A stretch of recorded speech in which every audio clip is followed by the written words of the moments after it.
Saludos a todos. Durante la totalidad de este video voy a estar haciendo referencia al libro 1898, Crónica de una derrota pactada, de Federico Miguel Santaella Pascual. Y aprovecho para darle las gracias al señor Santaella Pascual por haber hecho esta obra. Quiero empezar diciendo que este libro es una joya.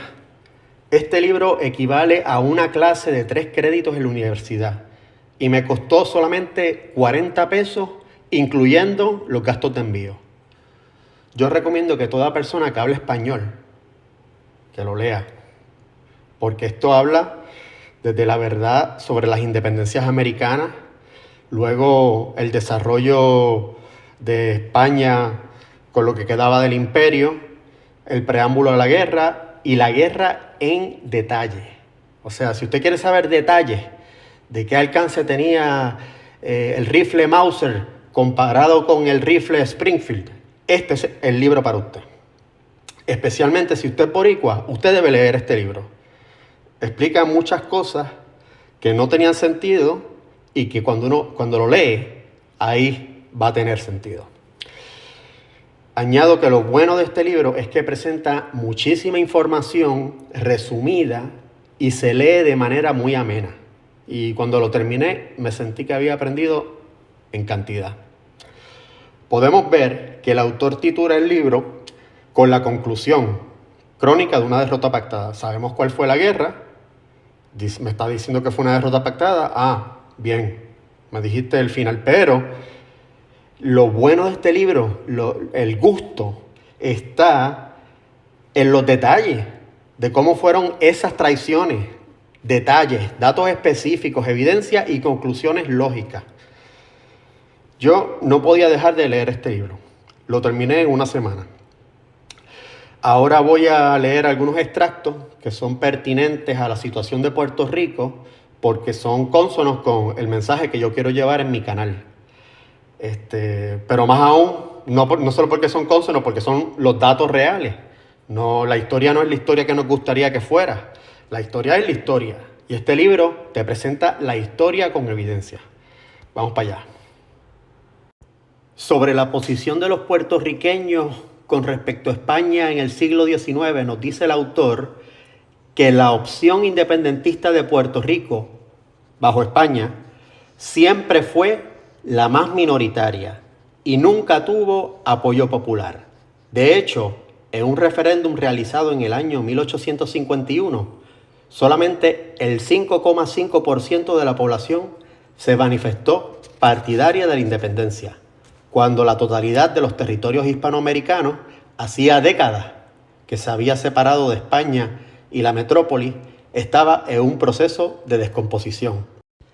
Sobre el bombardeo del 12 de mayo de 1898 de San Juan por parte de los americanos, nos dice el autor, la escuadra americana, dando círculos, inició un bombardeo indiscriminado tanto sobre las fortificaciones y baterías de costa como sobre la ciudad y su población civil.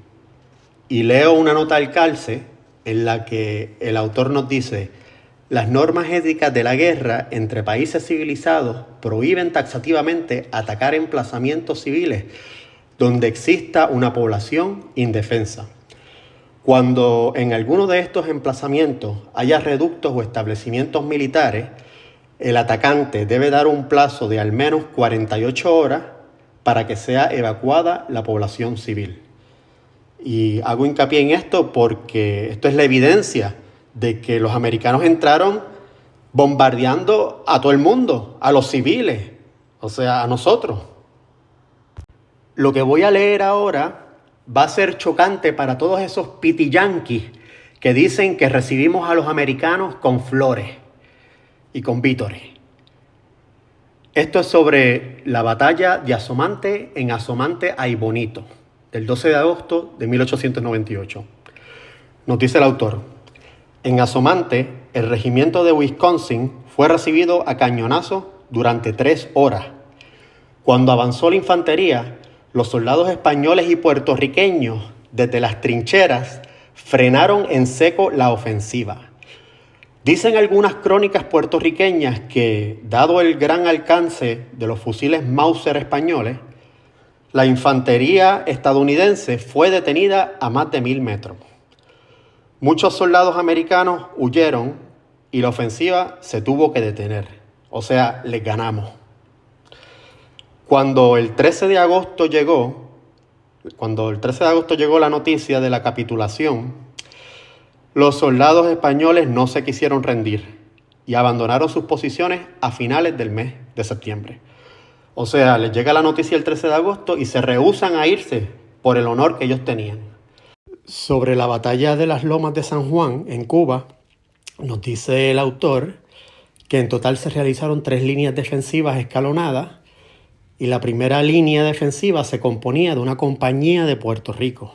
Y no es la playa de Puerto Rico en las Islas Canarias, es la provincia de ultramar conocida como Puerto Rico. Sobre el Tratado de París, el autor nos dice: el gobierno no se podía presentar ante los españoles con las manos vacías, ya que España se pensaba que solo se iba a discutir el tema de la soberanía de Cuba. La respuesta de los americanos fue amenazar con ocupar las Canarias, Baleares y Guinea Ecuatorial. Nos dice el autor que el Tratado de París, de 10 de diciembre de 1899, es ilegal según las normas y preceptos del derecho internacional en el momento en que 2 de esos preceptos no se cumplieron. Por una parte, no fue ratificado por el Parlamento español y por otra, no se dio la opción a los habitantes de los territorios en litigio a que mantuviesen su nacionalidad española, que era un derecho que no se podía conculcar. En base a esa irregularidad, la actual Asociación para la Reunificación de Puerto Rico con España ha denunciado en la Asamblea General de las Naciones Unidas la situación de colonialismo que vive la isla con el Estatuto de Estado Libre Asociado y ha pedido la derogación del Tratado de París para volver a integrarse en España como comunidad autónoma de ultramar.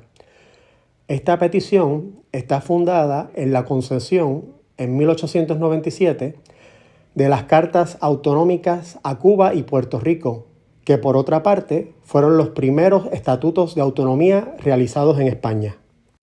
Sobre la degradación de Puerto Rico a la condición de colonia, nos dice el autor lo siguiente: mientras Puerto Rico formaba parte de España, los movimientos independentistas fueron muy marginales. Puerto Rico siempre había sido fiel a España. Los movimientos independentistas en la isla surgieron a raíz de su ocupación militar por parte de los Estados Unidos. Los Estados Unidos habían tomado la isla como botín de guerra y se apropiaron de Puerto Rico como una fuente de negocio. La única institución local que permitieron los americanos fue la Cámara de Delegados, cuyas decisiones estaban sujetas al veto del presidente de los Estados Unidos. Esta Cámara solicitó el derecho a la independencia y se opuso a la imposición de la ciudadanía norteamericana a los puertorriqueños, iniciativas que por supuesto no se atendieron. Nos dice el autor, en la actualidad se ha formado un partido político denominado Movimiento para la Reunificación de España con Puerto Rico, cuyo líder, José Nieves Seize, reivindica la unión con España mediante la aplicación de la Carta de Autonomía, concedida en el año 1897. Nieves afirma que los puertorriqueños queremos ser ciudadanos españoles de primera, no estadounidenses de segunda. Aquí hago 2 pequeñas notas al calce. En primer lugar, que si alguien conoce a Nieves Seize, que por favor le haga llegar este enlace y que le diga que lo felicito, porque aparecer en este libro tan épico es una verdadera hazaña. La segunda nota al calce que hago es que el movimiento, el MRE, no llegó a ser un partido político, pero sí era una organización que cabildeaba por el ideal de la reunificación de Puerto Rico con España y buscaba informar a los puertorriqueños para que no estuvieran colonizados mentalmente. Al sol de hoy, yo formo parte de la organización Adelante Reunificacionista, que también cabildea por el ideal de que Puerto Rico se vuelva a reintegrar a España como una comunidad autónoma. Bueno, muchas gracias al autor, al señor Santaella Pascual. Gracias a ustedes por escuchar y que Dios los bendiga. Ahí os dejo.